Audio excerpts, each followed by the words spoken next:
Boa tarde, meus queridos alunos, queridas alunas, tudo bem com vocês? Tudo tranquilo, tudo na paz?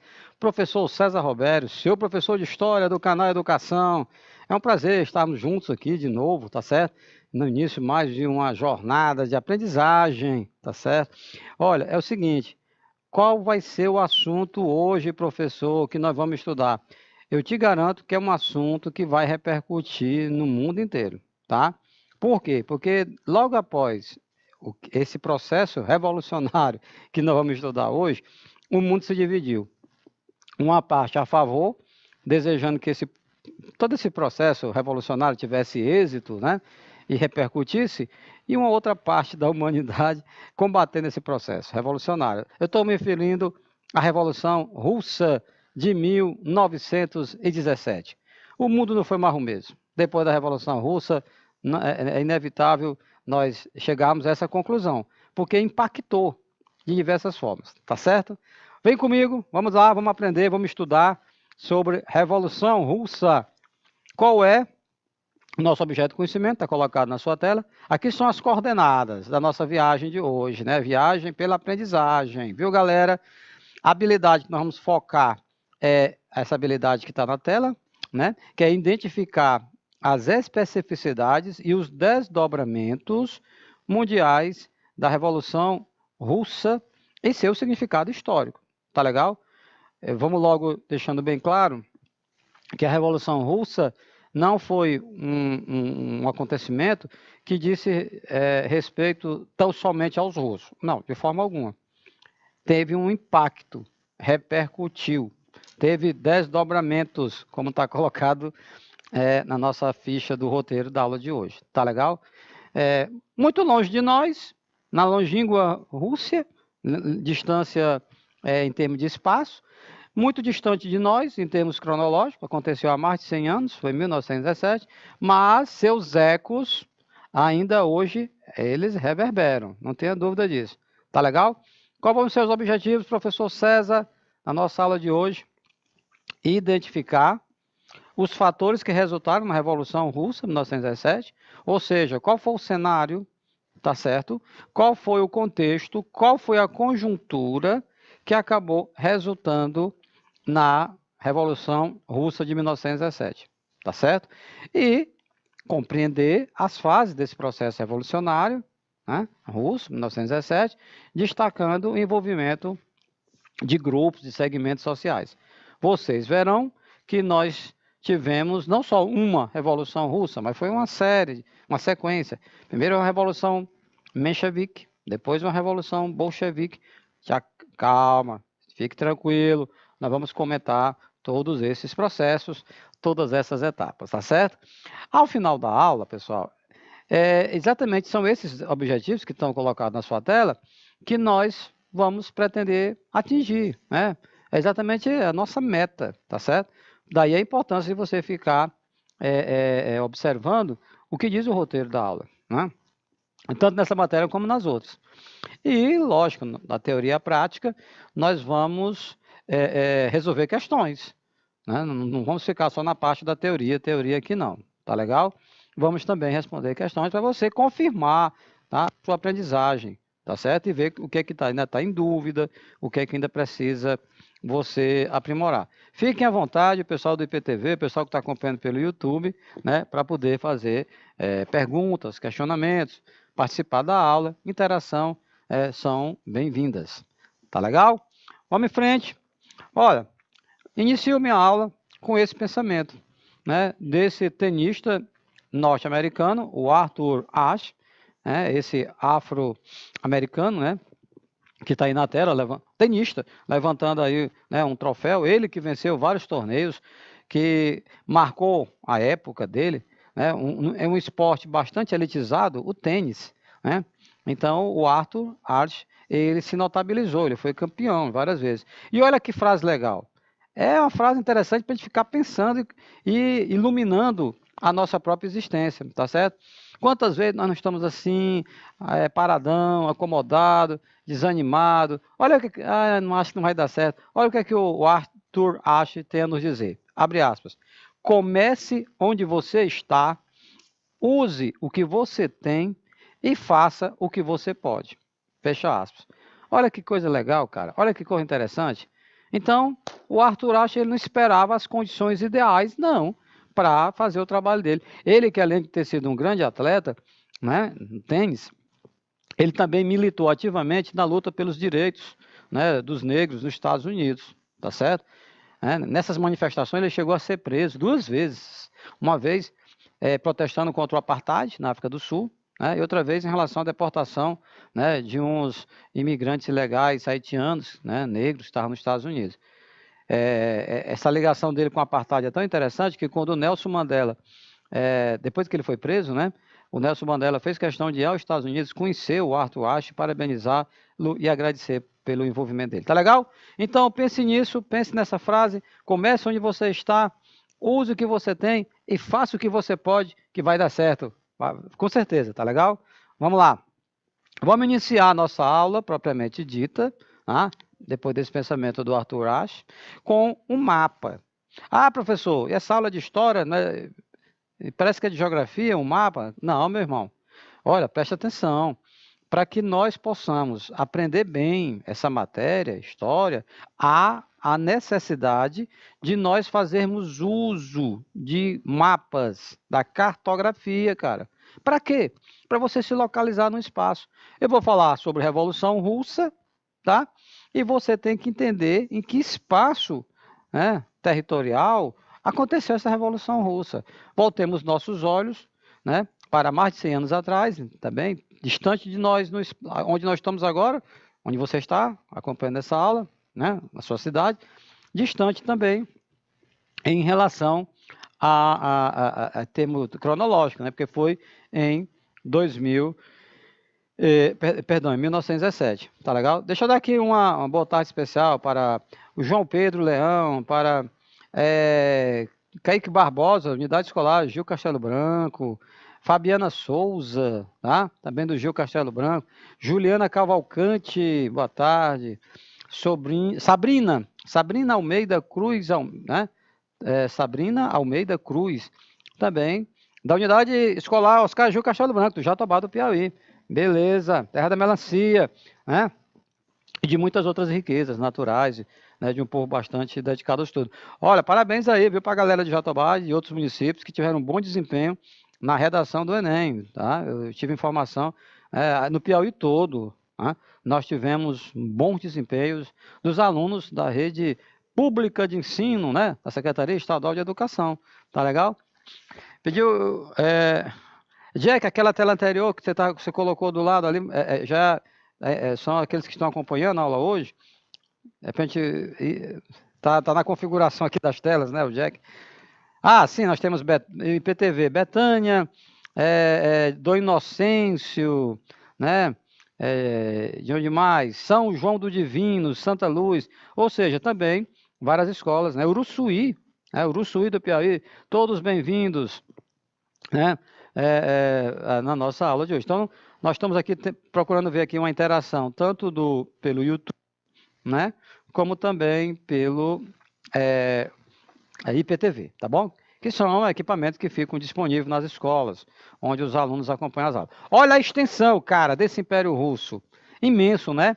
Limitando aí com o Império Alemão, que existia na época, o Império Austro-Húngaro, tá? O Império Otomano, o Império Persa, né? O Império Chinês, vários impérios.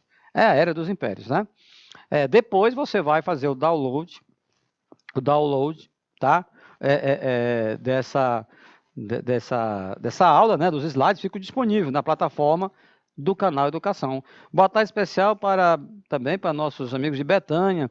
Em Betânia, eu conheço o nosso amigo Jack. O Jack é de Betânia, o Jack é nosso monitor.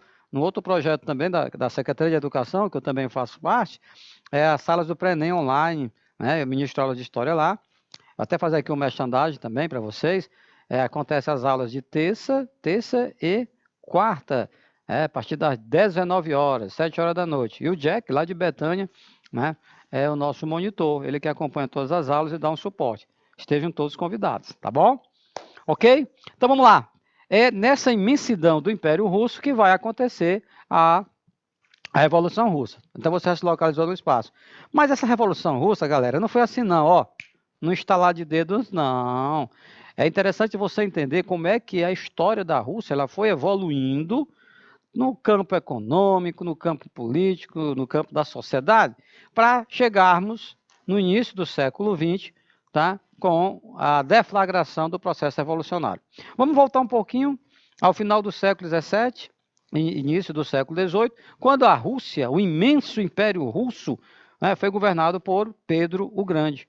Né? Esse cara, quando ele chega ao trono na Rússia, ele vai iniciar uma série de medidas no sentido de modernizar a Rússia. Tá?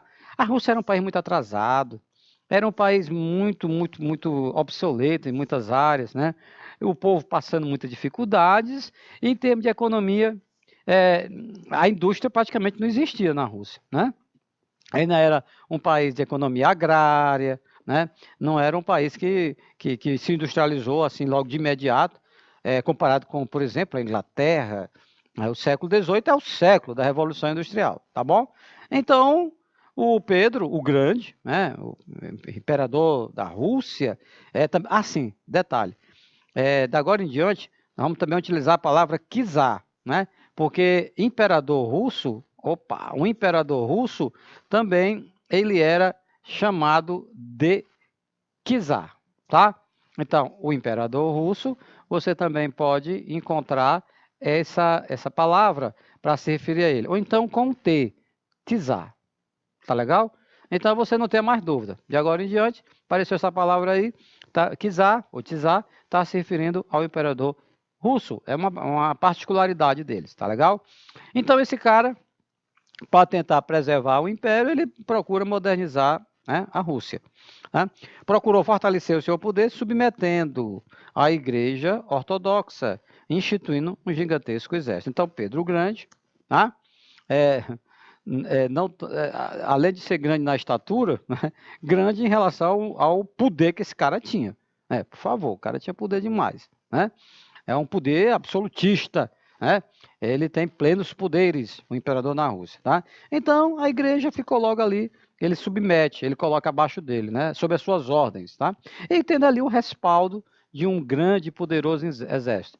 Vamos dar destaque também, depois do Pedro, né, o Grande, a nossa amiga Catarina II, rainha da Rússia, né, que reinou de 1762 a 1796. Vocês estão observando, é o quê? É a segunda metade do século XVIII. O que estava acontecendo na Europa, hein, galera? Nessa época aí. Meu amigo, nessa época aí, a Europa Ocidental estava pegando fogo, porque começa com a divulgação das ideias iluministas, não é isso, Juliana? A divulgação das ideias iluministas, né? E elas vão defender o quê? Estas ideias iluministas que saem da mente dos grandes filósofos daquela época, como Voltaire, Rousseau, Montesquieu, esses caras, né, juntamente com D'Alembert, né, Diderot, que são os enciclopedistas, vão publicar uma série de livros, né, a enciclopédia, com artigos abordando temas filosóficos, temas políticos, históricos, no campo da economia e tal, mas eles vão combater o absolutismo. Eles vão combater exatamente a enorme concentração de poderes que reis e rainhas como a Catarina II da Rússia tinham.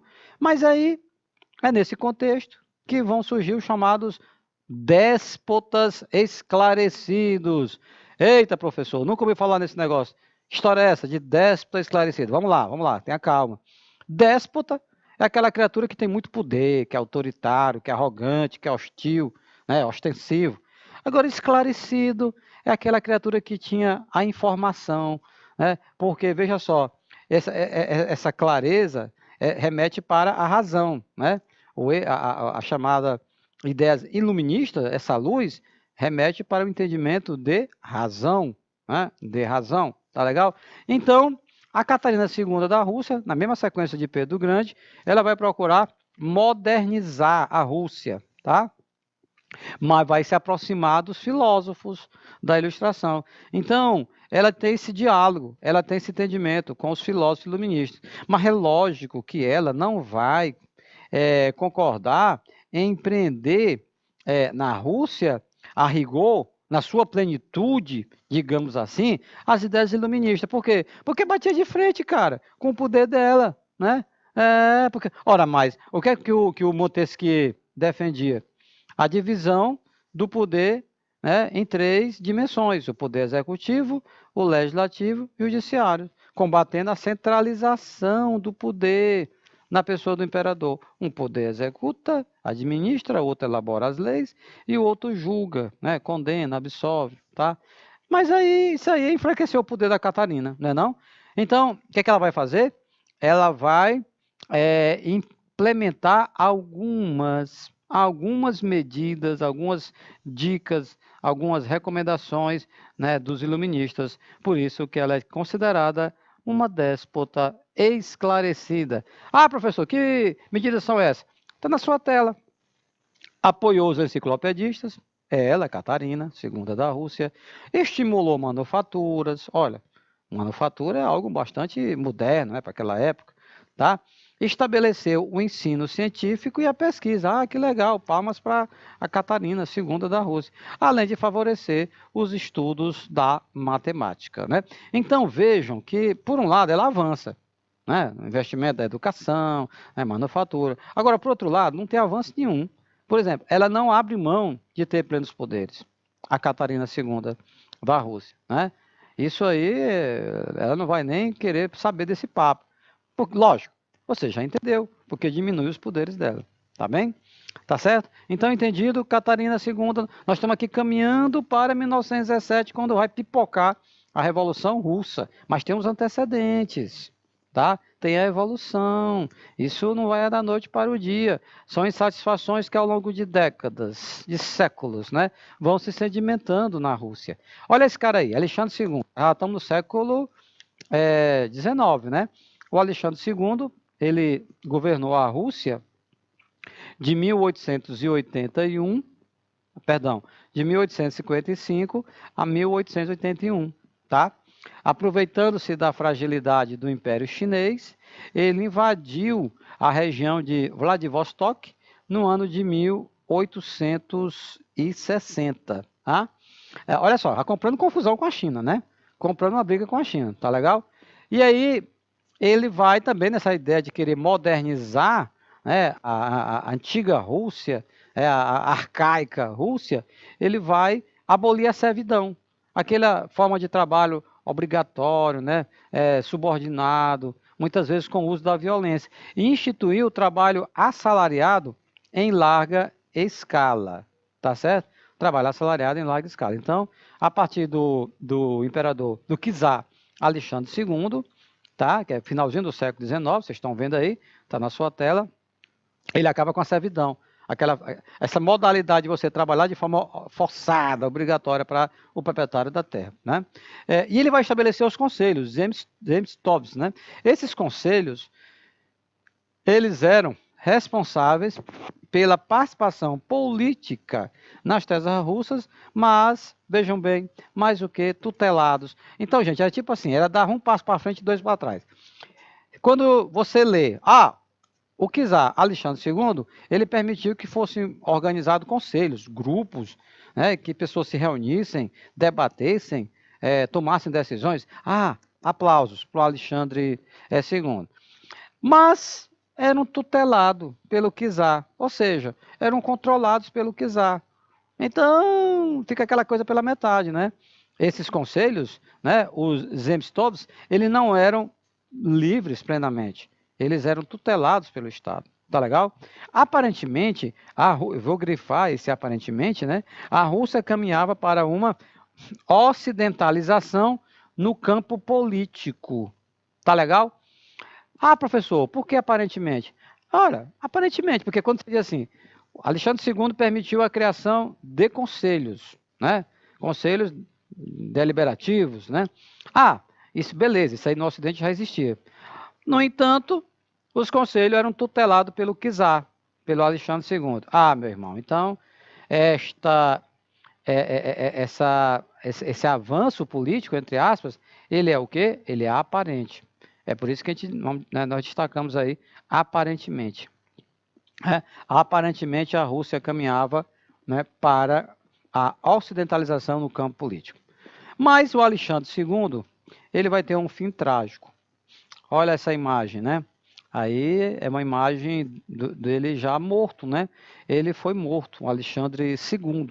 Diante da resistência do czarismo a uma maior abertura política, né? Garantindo participação popular e tudo, e o reconhecimento das minorias, grupos organizados para boicotar o Império Russo, né? Com ações terroristas, tá? Ações terroristas. Grupos se organizaram. E é nesse contexto, tá? E é nesse contexto, pessoal, que um desses grupos, né, de oposição ao czar, denominado Liberdade do Povo, assassinou Alexandre II no ano de 1881. Então, mataram o czar, mataram o imperador da Rússia.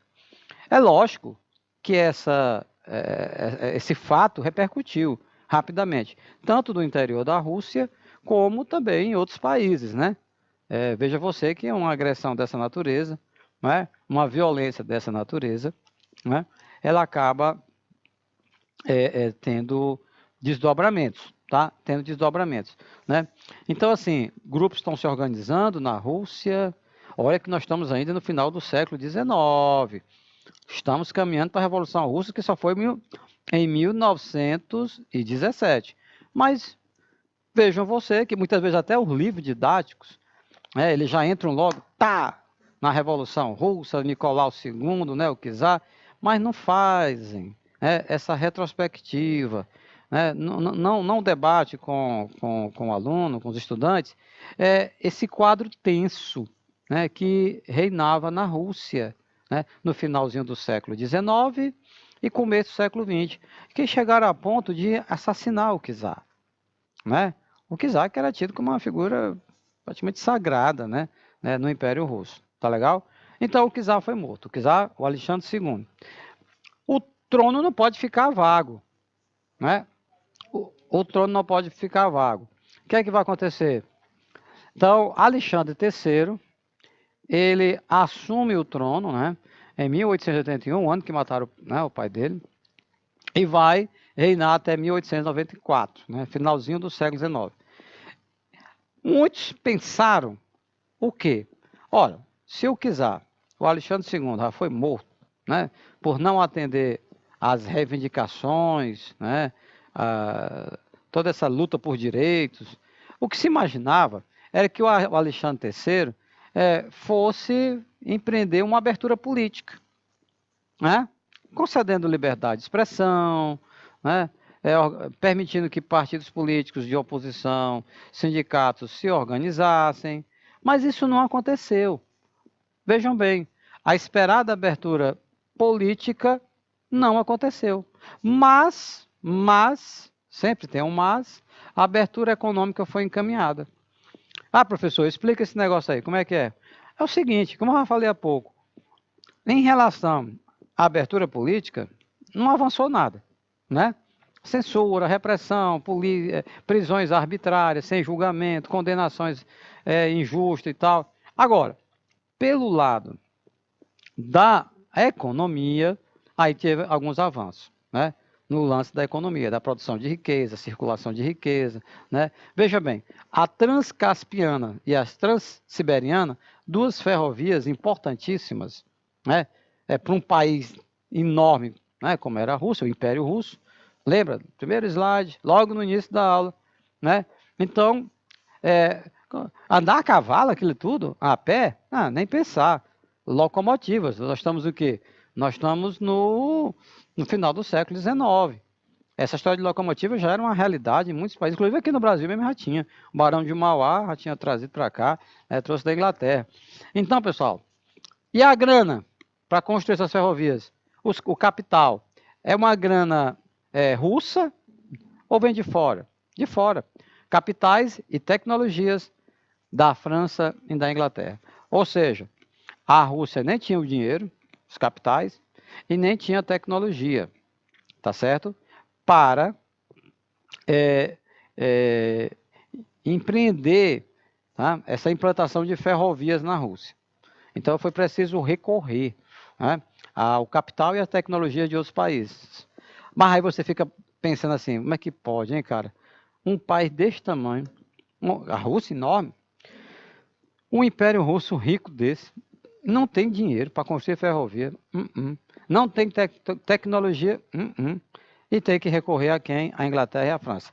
Mas é lógico que a Inglaterra e a França, os ingleses e os franceses, não vão dar tecnologia de graça para ninguém.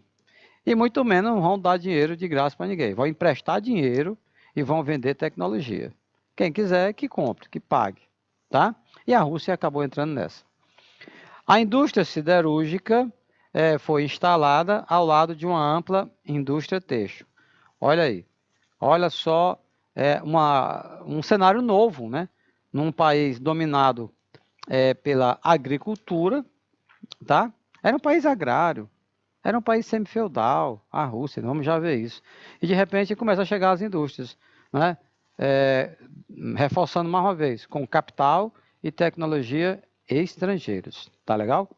A industrialização russa acontecia tardiamente, mas trazia consigo novas demandas sociais, a dos operários. Opa, tardiamente, por quê, professor? Tardiamente como? Tardiamente, se comparado, por exemplo, com a indústria na Inglaterra, né? A indústria na Inglaterra, ela se origina, né? A Revolução Industrial, século XVIII, na segunda metade do século XVIII. Nós estamos aqui no final do XIX, né? No final do XIX. Então você vê aí que é mais de 100 anos, é mais de um século, né? Essa industrialização na Rússia, ela, além de ser considerada uma industrialização tardia, atrasada, né? Ela também é considerada uma industrialização como dependente, porque dependia do capital e da tecnologia internacional. Tá legal? E o Brasil, professor? Vamos fazer um link com o Brasil. Você fica só falando em Rússia, Rússia, calma. Vamos lá, vamos falar do Brasil também. Interessante que alguns pontos se assemelham. Se assemelham. O Brasil também é considerado um país de industrialização tardia, atrasada. No nosso país, a indústria só veio a ter ênfase, tá? Com Vargas, mas foi na década de 30 do século XX. Foi bem depois aí dessa iniciativa, né, dos russos de trazer a indústria para o seu país. Tá legal? Então, mas eu chamo a sua atenção para essas novas demandas sociais, as dos operários. Essas criaturas na Rússia, eles não eram assim muito vistos, valorizados, reconhecidos, né? Não se dava importância, né? Mas, a partir do momento que eles passam a ser operários das indústrias, né? Trabalhar ali na indústria, trabalho pesado, ao tempo em que a indústria, né, na Rússia, ela vai ter que empregar gente, né, porque esses caras vêm da França para montar a indústria em Moscou, em São Petersburgo, por exemplo, mas eles trazem o dinheiro, trazem as máquinas, trazem a tecnologia, mas não trazem operários. Eles não tem sentido, não tem lógica, vai sair muito caro. Pessoa, trazer o operário, vai ter que vir com a mulher dele, com a esposa, com a família, com filhos. Não, então, olha, nós estamos entrando com a grana, nós ingleses, nós franceses, aí em Moscou, então vamos contratar vocês, os operários, vocês vão trabalhar conosco. Só que, nessa história de vamos contratar, eles acabavam contratando por um valor bem irrisório, que não compensava todo aquele sofrimento do povo russo, tá legal? E aí, surge na nossa tela ele, o nosso amigo, o czar Nicolau II. O czar Nicolau II, filho de Alexandre III, né?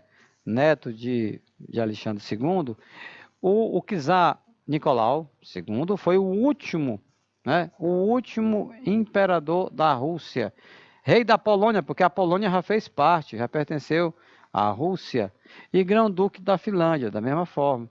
Então, assim, esse é um título nobiliárquico, né? Esse título aí que projeta um imenso poder né, dos czares, né? E nós estamos falando aqui do Nicolau II. É ele que vai enfrentar a Revolução Russa de 1917. Chegamos no cara, falamos em Pedro Grande, em Catarina, da Rússia, né? Falamos no Alexandre II, Alexandre III, e agora o Nicolau II, né? Olha, esses caras tinham tanto poder, tantos poderes, no caso do Nicolau II, ele era conhecido como São Nicolau e portador da paixão. Por quem? Pela Igreja Ortodoxa Russa. Então colocava o Nicolau lá em cima, né? Dando aí importantes patentes para ele. São títulos nobiliárquicos. Oficialmente, como é que esse cara era chamado? Oficialmente ele era chamado de Nicolau II, imperador e autocrata de todas as Rússias. De todas as Rússias, né? Então, o poder, né, de um czar russo, ele era imenso, ele era enorme. Vocês estão vendo aí? Depois a Rússia vai até perder alguns territórios, vai anexar outros. Houve um momento na história que a Polônia era domínios, né, do Império Russo. Assim também como a Finlândia, né? E essas coisas vão se transformando, tá? Olha essa imagem. Essa imagem, pessoal, ela retrata muito bem a questão, né? A questão de toda, né? Essa miséria, essa pobreza que nós tínhamos na Rússia de 1917. Na verdade, aqui nós estamos aqui com a imagem da Rússia do século XIX, uma Rússia com total falta de liberdades, né? Total falta de liberdades. Liberdade de expressão, liberdade para se manifestar contrária a algumas medidas do czar, por exemplo, né? Como é que era a situação no campo, professor? A situação no campo reinava uma forte tensão social. Como é que é isso, uma forte tensão social, né? As insatisfações eram enormes, né? As insatisfações eram enormes. Então, essas pessoas não têm terra, essas pessoas elas são obrigadas a trabalhar na terra dos outros, né? Pagar muitos impostos. Então, são pessoas muito, muito exploradas, tá legal? Muito exploradas. E aí, meus queridos, essa tensão exatamente nesse sentido, tensão forte, tensão social, né? Por quê? Porque as insatisfações são enormes, são imensas. Vamos comparar aqui com a panela de pressão, né, que está com a tampa, rapaz, explodir a qualquer momento, vai parar no telhado. Era a situação da sociedade na Rússia. Eles estão insatisfeitos devido exatamente à grande concentração de terras na mão da nobreza. E a nobreza, ela é uma maioria ou é uma minoria? Olha, a nobreza era uma minoria, né? A nobreza é uma minoria, tá? Então veja que é uma situação contraditória. Que lógica é essa?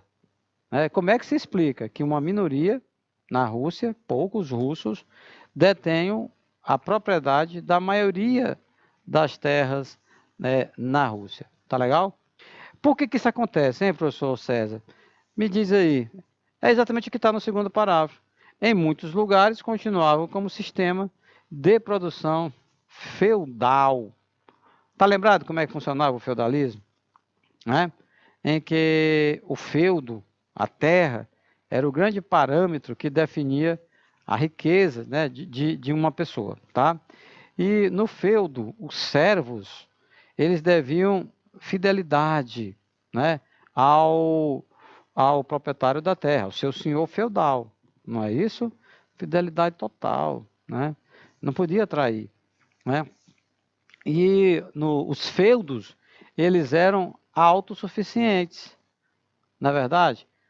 Estou aqui fazendo aqui um paralelo com o feudo da Idade Média na Europa Ocidental, que vigorou do século V ao século XV, tá certo? Então, esse homem primitivo, né?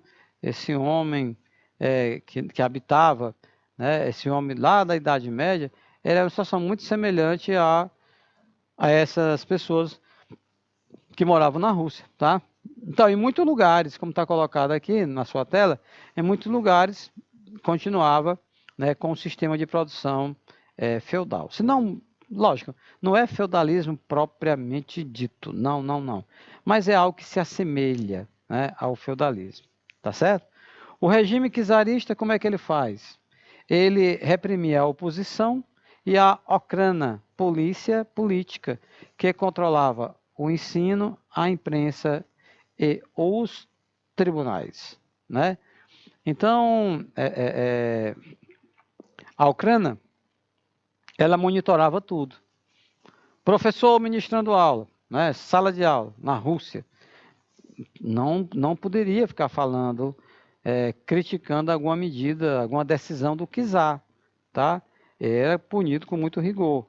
Da mesma forma, no campo da imprensa, melhor dizendo, né?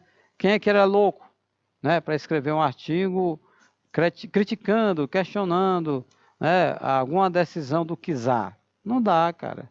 Né? Não dá, não rola. Tá? E aí, a questão dos tribunais. Né? A questão dos tribunais, por quê?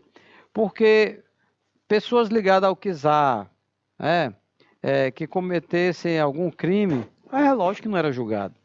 Né? Não julgava, não. Por quê? Para quê? É um dos amigos do czar, é um dos amigos do rei. Né?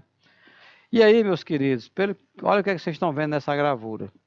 Milhares de pessoas, né, enviadas ao exílio. Aonde esse exílio? Na Sibéria. Na Sibéria. Condenadas por crime político. E qual é um crime político, hein, pessoal? Um crime político, alguém que fez alguma crítica ao czar, alguma decisão do czar, o czar não gostou, mas mandou prender, tá? O cara não matou ninguém, o cara não roubou ninguém, mas vai preso, tá? E vai preso para onde? Para a Sibéria. Mandar alguém para a Sibéria? Meu Deus do céu, quase que mandar para o inferno naquele tempo, porque é uma região baixas temperaturas, né, onde as pessoas viviam numa situação muito degradante. E aí, meus queridos, alguns nem voltavam, né? Alguns nem conseguiam voltar para casa depois que eram enviados, né, para a Sibéria, tá certo? E alguns outros achavam melhor até sair da Rússia, porque mesmo ficando na Sibéria, eles estavam ainda correndo risco de vida. Tá legal? Em frente, olha essa imagem, né? Operários, né? Capitalistas latifundiários mantinham o domínio sobre os trabalhadores urbanos e rurais. Quem que mantém esse domínio? Capitalistas e latifundiários. Capitalistas e latifundiários. Ou seja, comerciantes burgueses da cidade e grandes proprietários rurais do campo. Então, essa imagem, aliás, viu, galera? Tem algumas imagens que falam por si só, né? Vejam bem, uma imagem como essa, você está vendo aqui dezenas, centenas de operários, mas não tem, cara, não tem um sorrindo. Não tem um que você diga, esse aqui está feliz, essa criatura não está. Então, essas imagens, elas conseguem captar, não é desenho, não é gravura, essas imagens conseguem captar o sentimento dessas pessoas nessa época. Elas estão insatisfeitas. E aí, o governo do czar Nicolau II, esse que vai governar até 1917, que é quando é deflagrada a Revolução Russa, ele, assim como fez seus antecessores, ele acelerou o processo de industrialização do Brasil. Industrialização da Rússia, né? Essa industrialização aliada ao capital estrangeiro.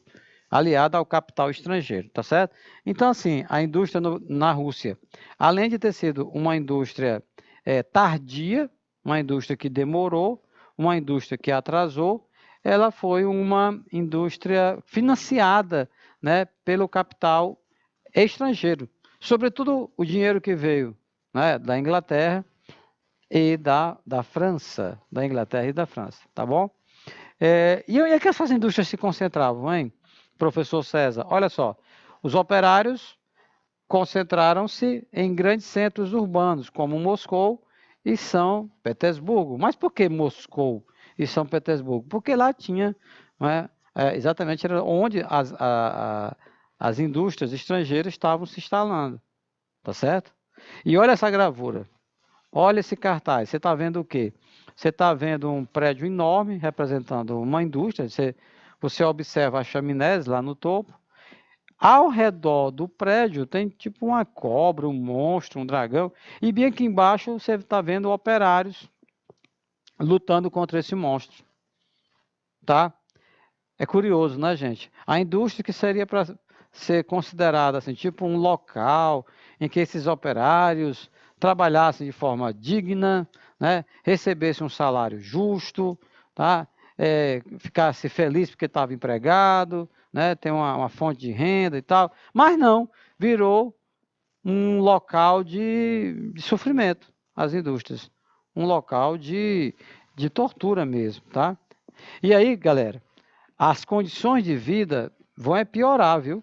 As condições de vida pioraram com a fome, o desemprego e a diminuição dos salários, tá? Fome, desemprego, diminuição do salário. Porque ou a grande maioria, de duas uma, ou estava desempregada, né? Essas pessoas estavam desempregadas, ou então estavam subempregadas, tinha algum vínculo empregatício em algum local, em uma indústria, um comércio e tal, mas ganhavam muito mal. Então, estava subempregado, não conseguiam se alimentar direito, né? E tem, é lógico, a questão do desemprego, né? Que é muito forte naquela época. E alguns que estavam empregados, repercutia como? Na diminuição dos salários, né? Na diminuição dos salários deles.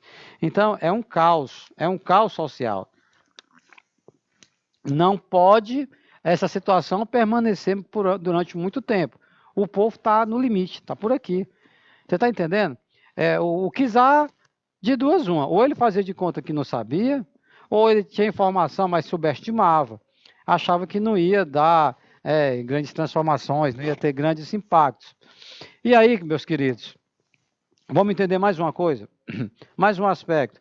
Não eram somente os camponeses que estavam insatisfeitos, né? Não era somente os operários que estavam insatisfeitos, tá certo? A burguesia também estava insatisfeita, tá? Os pequenos e médios comerciantes. Por que essa galera não está satisfeita? Porque eles não eram beneficiados, eles não ganhavam nada, meu povo. Por quê? Porque a grana, o capital, estava concentrado nas mãos dos banqueiros, né, dos grandes empresários. Tá legal? Então, não sobrava quase nada para esses caras. Então, assim, se o banqueiro está aplaudindo o Kizar, o Nicolau II, valeu, você é o cara, né, os grandes empresários também. Enquanto isso, a burguesia está insatisfeita porque não está sendo contemplada em nada do que eles pretendiam. Os camponeses, isso aí nem se fala em termos de satisfação. Os operários das indústrias desarredavam, como diz o povo. Então vejam que o clima é de forte tensão, é de instabilidade na Rússia, tá? Nas primeiras décadas do século XX. Aí quem são esses caras, professor? Esses caras eles têm algo em comum, viu? Bolchevique e menchevique. Nome meio parecido, né? Um aportuguesamento, né, de palavras em russo, que é uma língua muito complicada e muito diferente da nossa, né? Então, o que bolcheviques e mencheviques tinham em comum? Tanto um quanto o outro queriam que o czar caísse, né? Que ele fosse afastado do poder, que houvesse mudanças na Rússia. Só que o caminho a ser percorrido, né, que era defendido pelos bolcheviques, era um caminho diferente dos mencheviques. Se não, vejamos, o que defendia os bolcheviques? Aliás, antes de falar sobre essa questão do que defendiam, é interessante você associar o que significa bolchevique. Bolchevique significa maioria em russo, enquanto menchevique significa minoria em russo, tá bom? Então, o bolchevique, eles eram a maioria, liderado por quem? Por Lenin, os bolcheviques, que defendiam a ideia revolucionária de luta armada para chegar ao poder. Bom, quando alguém perguntava para o Lenin, esse cara bem aí, aliás, está bem aqui ele, ó, Vladimir Ilyich Lenin, Perguntava, Lenin, tá bom com o czar, a situação na Rússia? Não, rapaz, não tá bom não, tá péssimo. Aí perguntavam a ele, Lenin, como é que o senhor acha que a gente vai conseguir mudar essa situação toda de pobreza, de miséria, desigualdade, privilégio de uns e a maioria está aí ficando a ver navios? Aí o que é que o grande Lenin respondia? Meu irmão, só tem uma maneira de resolver isso, é na bala, né? É luta armada. E ele dizia isso claramente. Já os mencheviques, que eram uma minoria, liderado por Plekhanov, defendiam o quê? Uma ideia evolucionista de se conquistar o poder através das vias normais e pacíficas, como, por exemplo, as eleições. Então, o que eles defendiam? Não, rapaz, esse negócio de violência não é bom, não. Isso aí vai ter sangue, vai ter morte. Não, para com essa história aí, cara. Qual é? Vamos criar um partido, o Partido Menchevique, por exemplo, e a gente vai atrás de voto e vamos dizer o seguinte, se a gente conseguir muitos votos e conseguirmos nos eleger, uma vez chegando ao poder, nós vamos acabar com o czarismo, mas tranquilamente, de boa, tá? De uma forma pacífica, sem nenhuma violência e sem derramamento de sangue. Então, meus queridos, vocês estão entendendo como é que é o lance? Olha só como é que é o lance. Bolcheviques e mencheviques, o que é que eles têm em comum? Tanto um como o outro querem acabar com o czarismo, querem tirar o Nicolau II do trono. Não está legal, ele não está bom. Agora, em relação à forma de tirar este czar do trono, a forma de se chegar ao poder é que eles divergem, é que eles têm caminho diferente. Bolchevique é como? É para até lembrar B de bala. Lembrei aqui inventei aqui um recurso de memorização. Lembre B de bala, né? Bolchevique, bala. E os menchevique, não, esses eram pelas vias normais, pelas eleições, entendeu? Então, esses são mais calminhos, né? O M de menchevique. É um recurso de memorização. No dia da prova, você pode ser que precise disso. O teu professor pode querer te confundir, cara, na alternativa, não é não? Tua professora pode querer te confundir. Bota lá na alternativa. Rapaz, às vezes uma palavrinha acaba com tudo. Se você coloca lá, os bolcheviques surgiram no movimento pré-revolucionário na Rússia. Ok. Eles eram liderados por Lenin. Ok. Bolchevique quer dizer maioria. Ok. Eles defendiam as vias pacíficas para se chegar ao poder através de eleições. Não, aí está errado. Entendeu aí? Bom, em 1905 aconteceu uma chacina, né? Que ficou conhecido como Domingo Sangrento. E o que foi o Domingo Sangrento? Um grupo de operários se reuniram, tiveram uma ideia. Olha, a situação não está boa. Vamos fazer o seguinte, vamos fazer aqui um documento, um abaixo-assinado, cara. A gente escreve aqui, dirigido para quem? Para o czar, para o Nicolau II. Czar, meu querido, olha, nós estamos passando fome, nós estamos desempregados, é fome, é miséria. O senhor precisa fazer alguma coisa, faça algo. Todo mundo assina, a gente vai lá e entrega. Ele é uma pessoa legal, ele vai receber o documento, ele vai nos atender, né, e vai ficar tudo bem. Tudo bem? Olha o que aconteceu. Janeiro de 1905, uma pequena multidão, né, vai levar este documento, né, lá em São Petersburgo, no Palácio de Inverno, uma das sedes do governo do Nicolau II. Todos desarmados, só com esse papelzinho na mão. A guarda do palácio, do czar, abriu fogo, matando mais de 1.000 operários. Meu irmão, minha irmã, se tinha ainda alguns que defendiam a via pacífica, depois desse episódio do Domingo Sangrento, em janeiro de 1905, passaram a entender o seguinte, olha, através da via pacífica não vai dar não, para tirar o Nicolau II do trono. Parece que vai ser o jeito mesmo nós pegarmos em armas. E aí, pessoal, o czar Nicolau II, com muita sabedoria, né, sabedoria que eu digo, esperteza, né, sabedoria de ser sábio, ele procurou ganhar tempo. Uma das reivindicações das pessoas insatisfeitas, tanto bolchevique como menchevique, era que fosse convocada a Duma, né, eleições para a Duma, que é o que a Duma? É o parlamento, os deputados. Né? Na Rússia, era uma reivindicação antiga. Aí ele disse, pois tá bom, galera, beleza, de boa, vamos convocar aqui a Duma. E aí, por um lado, convoca o parlamento para elaborar uma constituição, né? A Rússia, como está dito aqui, tornava-se uma monarquia constitucional. Embora o quê, professor? Embora o czar ainda concentrasse grande poder e o parlamento tivesse uma atuação limitada. Bom, esse czar até com onda, ele não quer abrir mão do poder dele de jeito nenhum, não. Como é que o cara que convoca o parlamento dá a impressão que agora a sociedade vai participar das decisões, livremente, democraticamente, mas, no entanto, como está colocado na sua tela, o czar ainda concentrava grande poder. O que ele queria está aqui no final. O czar ganhou tempo, né, e organizou as reações contra as agitações sociais e os sovietes. Soviete é exatamente esses grupos, né, que se reuniam nas fábricas, no campo, né, nos bairros, eram os sovietes. Então, o czar Nicolau II, peraí, vamos convocar aqui a Duma, vamos entreter aqui este povo, enquanto eu organizo aqui a repressão, tá? Mas isso vai sair muito caro para ele, com certeza. Mas, para colocarmos em prática também o que nós estudamos, vamos fazer o seguinte, galera. Ao final de cada aula, vamos responder questões, tá certo? Começa daqui, por exemplo, vamos lá. A Revolução Russa de 1917 derrubou o regime czarista e estabeleceu o socialismo no país. Ok. Assinale a alternativa correta em relação às medidas adotadas pelo novo governo. Vamos ver aqui, analisando as alternativas, tá certo? E deixa eu combinar aqui uma coisa com você.